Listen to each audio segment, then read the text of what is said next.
जय शिवराय मित्रांनो कर्जमाफीच्या आता आशा जवळजवळ मावळलेल्या आहेत आणि याच्यानंतर आता शेतकऱ्यांना वेध लागलेले ते म्हणजे नवीन पीक कर्जाचं नवं जुनं करणं, पुनर्गठन करणं, नव्यानं पीक कर्ज घेणं अशा प्रतीक्षा आता शेतकऱ्यांना लागलेल्या आहेत। 1 एप्रिल 2025 पासून नवीन पीक कर्जाची प्रक्रिया सुरू झालेली आहे आणि हीच पीक कर्ज देत असताना खरीप हंगाम, रब्बी हंगाम 2025 साठी पीक कर्ज असतील, फुलासाठी, फळासाठी किंवा मत्स्यपालनासाठी किंवा पशुसाठी दिली जाणारी जी काही कर्ज आहेत या कर्जामध्ये पीक कर्जामध्ये तब्बल 20% पेक्षा जास्त वाढ करण्यात आलेली आहे आणि शेतकऱ्यांना दिली जाणारी ही पीक कर्ज कशा प्रकारे असतील, हेक्टरी काय मर्यादा असेल याच्याबद्दलचा सुद्धा एक इतिवृत्त आता SLBC अर्थात राज्यस्तरीय बँकर समितीच्या माध्यमातून प्रसिद्ध केलेली आहे। 2025-26 साठी खरीप आणि रब्बी हंगामासाठी पीक कर्जाचे नवीन दर निश्चित करण्यात आलेले आहेत आणि हे नवीन दर शेतकऱ्यांना माहीत असावेत यासाठी आजच्या व्हिडिओच्या माध्यमातून प्रत्येक पिकासाठीचा, त्याचबरोबर फळ पिकासाठीचा, याचबरोबर पालेभाज्या असतील किंवा इतर जे काही व्हेजिटेबल असतील किंवा इतर जे काही पीक कर्जाचे प्रकार असतील त्याच्या सर्वांचे दर आजच्या व्हिडिओच्या माध्यमातून जाणून घेण्याचा प्रयत्न करणार आहोत। याच्यामधील पहिलं पीक आहे खरीप धान सुधारित, याच्यामध्ये 68,000 ते 82,500 प्रति हेक्टर। याच्यानंतर खरीप धान ज्याच्यामध्ये बासमती, उन्हाळी बासमती आहे 68,500 ते 82,500 जास्तीत जास्त। खरीप धानासाठी 61,000 ते 81,250 रुपये प्रति हेक्टर। खरीप ज्वारी याच्यामध्ये बागायती ज्वारीसाठी 36,000 रुपये ते जास्तीत जास्त 56,000 रुपये। याच्यानंतर जी जिरायती ज्वारी असणार आहे याच्यासाठी 33,000 रुपये ते जास्तीत जास्त 51,000 रुपये प्रति हेक्टर। बाजरा बागायती 38,000 जास्तीत जास्त 54,000 रुपये। बाजरा जिरायती 32,000 जास्तीत जास्त 49,000 रुपये। उन्हाळी बाजऱ्यासाठी 28,000 रुपये जास्तीत जास्त 36,000 रुपये प्रति हेक्टर। याचप्रमाणे जे काही अन्नधान्य आहेत रागी, वरई, राजगिरा असे याच्यासाठी 40,000 रुपये प्रति हेक्टर ते जास्तीत जास्त 50,000 रुपये प्रति हेक्टर। बागायती मक्यासाठी 45,000 रुपये जास्तीत जास्त 65,000 रुपये प्रति हेक्टर। मका जिरायतीसाठी 36,000 रुपये ते 48,000 रुपये प्रति हेक्टर। स्वीटकॉर्न मकासाठी 36,000 ते 48,000 रुपये प्रति हेक्टर। बागायती तुरीसाठी 52,000 ते जास्तीत जास्त 65,000 रुपये प्रति हेक्टर। जिरायती तुरीसाठी 47,000 ते 54,000 रुपये प्रति हेक्टर। मूग याच्यामध्ये जे काही जिरायती मूग आहे याच्यासाठी 28,000 रुपये ते जास्तीत जास्त 32,000 रुपये प्रति हेक्टर। मूग उन्हाळी मुगासाठी सुद्धा याच्यामध्ये भाव निर्धारित करण्यात आलेले आहेत 28,000 ते 32,000 रुपये जास्तीत जास्त। उडदामध्ये जिरायती उडीद 25,000 ते 34,000 रुपये प्रति हेक्टर। याच्यानंतर भुईमूग बागायती भुईमुगासाठी 50,000 रुपये ते जास्तीत जास्त 62,000 रुपये। व जे आपला जिरायती भुईमुग असणार आहे याच्यासाठी 45,000 रुपये ते जास्तीत जास्त 60,000 रुपये प्रति हेक्टर। सोयाबीनमध्ये सुद्धा वाढ करण्यात आलेली आहे 58,000 ते 75,000 रुपये प्रति हेक्टर। सूर्यफुलामध्ये बागायती सूर्यफूल 30,000 ते 42,000 रुपये प्रति हेक्टर।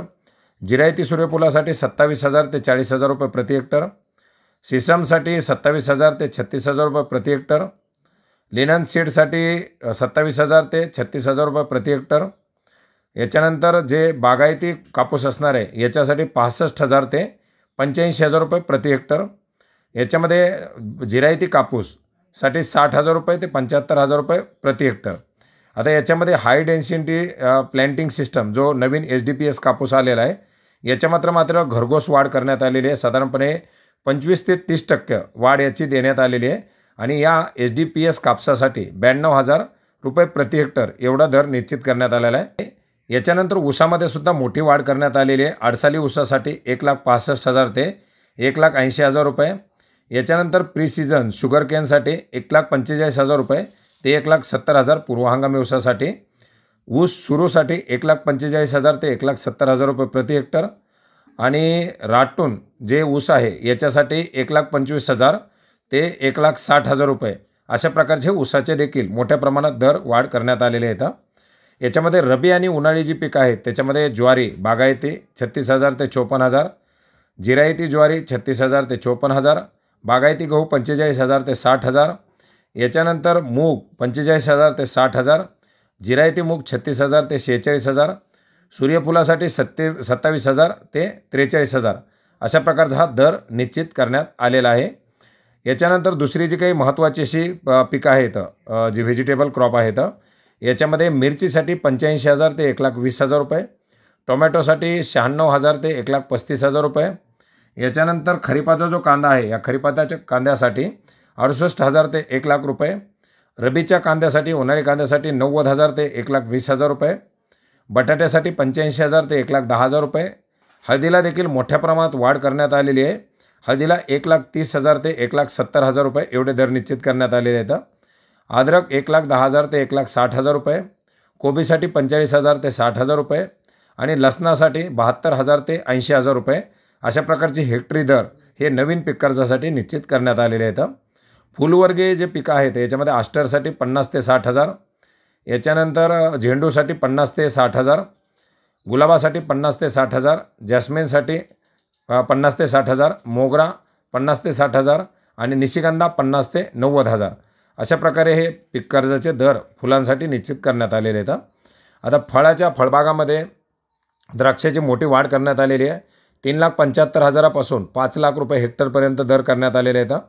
काजूसाठी 1,65,000 ते 1,93,000 रुपये. याच्यानंतर डाळिंबासाठी 1,60,000 ते 2,30,000 रुपये. चिकूसाठी 1,00,000 ते 1,25,000 रुपये. याच्यानंतर पेरूसाठी 75,000 ते 1,00,000 रुपये. लिंबासाठी 80,000 ते 1,10,000 रुपये. नारळासाठी 1,20,000 ते 1,80,000 रुपये. याच्यानंतर सीताफळासाठी 70,000 ते 1,00,000 रुपये. केळीसाठी 1,15,000 ते 1,60,000 रुपये. याच्यामध्ये टिश्यू कल्चर केळीसाठी 1,00,000 ते 2,00,000 रुपये. याच्यानंतर संत्र्यासाठी आपण जर पाहिलं सिट्रस आणि लाईम मोसंबीसाठी तर 1,00,000 ते 1,50,000 रुपये. हापूस आंब्यासाठी 2,00,000 ते 2,50,000 रुपये. केशर आंब्यासाठी 1,80,000 ते 2,40,000 रुपये. बोरासाठी 45,000 ते 60,000. आंबळा 45,000 ते 60,000. याच्यानंतर पोपईसाठी 80,000 ते 1,00,000 रुपये. ड्रॅगन फ्रूटसाठी 1,00,000 ते 1,80,000 रुपये. स्ट्रॉबेरी नॉर्मलसाठी 1,80,000 ते साधारणपणे 4,50,000 रुपये. स्ट्रॉबेरी व्हर्टिकलसाठी 2,60,000 ते 5,40,000 रुपये आणि पाईनॲपलसाठी अननसासाठी 75,000 ते 80,000 रुपये असे हे दर निश्चित करण्यात आलेले आहेत.